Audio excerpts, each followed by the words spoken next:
Shalom, Kal Halal Yahweh Ba'Shem Yahweh Shai. Double honors to the apostles, the elders, GMS. Peace and blessings to the hopeful elect. It's GMS Stop and Listen, coming with another lesson further than this truth. Because we at the end of this eon, man, and any day now, Yahweh Shai can, Yahweh could give Yahweh Shai the word and then it be on. He put that evil thought in men's minds, and this thing can be a thermonuclear war, man. You know, the scriptures speak about it. This is Revelations 1 and 7. Behold, he cometh with clouds, and every eye shall see him. Who is the he? It's Yahweh Shai. He's coming with clouds. When you look up the word, clouds are synonymous. Well, when you read the definition, it says used when led the Israelites through the wilderness, right? Which the cloud was a chariot, right? And the chariots are the basically war machines, the vehicles of the angels. This is the angels come in chariots. They are the chariots. It says every eye shall see him. Everybody on this planet gonna see this second coming of Yahweh Shai, man. We all gonna witness it. Whether you've done good deeds or bad deeds, you're gonna witness the coming. They also which pierced him, right? Those are the Roman centurion soldiers who pierced him while he was on the cross. Those spirits are back here today, man. And they are going to reap what they sow, man. All kindreds of the earth shall wail because of him. Even so Amen. Right? So all kindreds, man, everybody gonna wail when they see him. Because why? Because a lot of people didn't believe in who he was and what he looked like when he come back. Hey, they're gonna be ashamed, man. You know, because the scripture tell you he's a dark skinned man with white woolly hair. But in this society, they have put him up to be Edomite, man. And then you got 2/3 of our people believe in that stronghold. So they're gonna be ashamed when Yahweh Shai come back. Revelations 11 and 11. And and after 3 days and a half, the spirit of life from the Most High entered into them, meaning the elect of Israel. After 3 days and a half, 350 years, because we were taken from, we had lost our heritage, man, and the bulk of the slaves came over in 1620. 350 years later, you have Abba Bivens pushing the truth, and he had fruit, which were Mashah and Yaiqua. They were then the fruit trickled down to Arya and Elder Tahar and to GMS, Gabar, Rakah, and Elder, Apostle Ramlab, man. And then you look at all through the world now, GMS camps are everywhere. So the spirit of life entered into them. And we hope that we are those elect men. You know,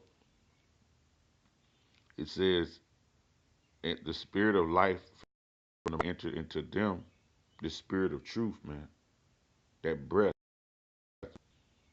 And they stood up on their feet, and great fear fell upon them that saw them.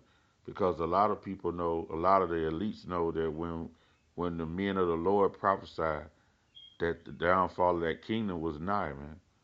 So we've been prophesying now with our head apostle. It's been 30 years, all the way down to brothers are coming in the truth today, and they'll be coming in most likely tomorrow. You know, and they know when they see that the end is near, man. Esau knows he's going down, and they heard a great voice from the heavens saying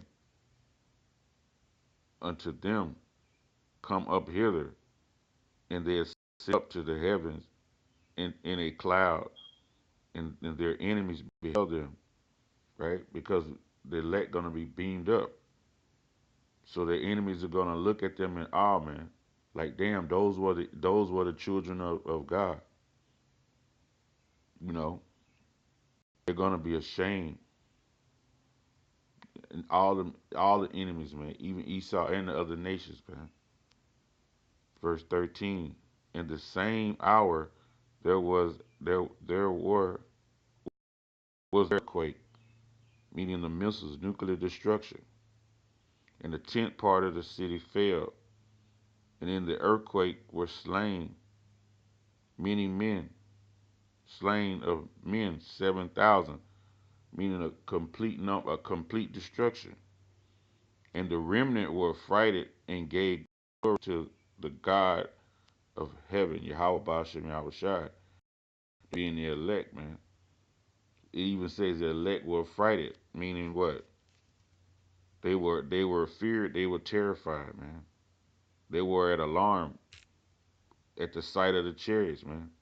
So that's saying even with our faith being tested in these last days, even up into the point where Yahweh Shai and them chariots come back, it's gonna be scary for the elect, man.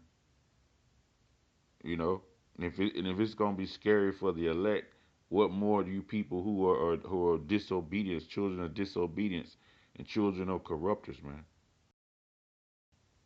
You know, children of fools, man. What more are you gonna be afraid, man? Even the elect men, the men who have stood stiffly, man, for the name of Yahweh Shai, who have labored constantly, week in and week out, day in and day, hour after hour, minute after minute, they're gonna be afraid. They're gonna be terrified when your Lord come back. What more you people man, who have been sinners, man, settle for destruction. Verse 14, the second woe is past, and behold, the third woe come quickly, and World War III is at hand. When you look at the alternative news, you see Russia, the talks more Russia than America. They're not signing treaties. They're not signing this treaty. They're backing out. They're shooting missiles at each other. You know, it's not being reported on these fluff news. You have to go to the alternative news feeds. But we are in World War III. It just has the climax.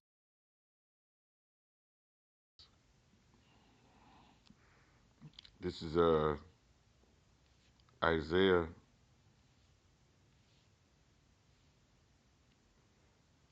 24:15.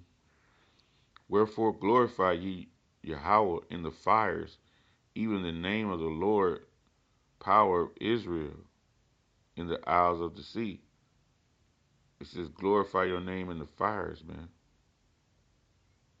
You know, glorify your name in the fire when that thermonuclear destruction. Because the Lord, the Spirit is going to be in those missiles, man. All the way from coast to coast, man. We're going to glorify it. Glorify your name. The name's going to be glorified in that fire. The Spirit of the Lord is going to be in the missiles, man, when they come, man. You know, America's getting ready to be put on fire, man. You know, let's see, one more scripture. Let's see, we got Revelations. This is a heavy scripture here. Revelations 15.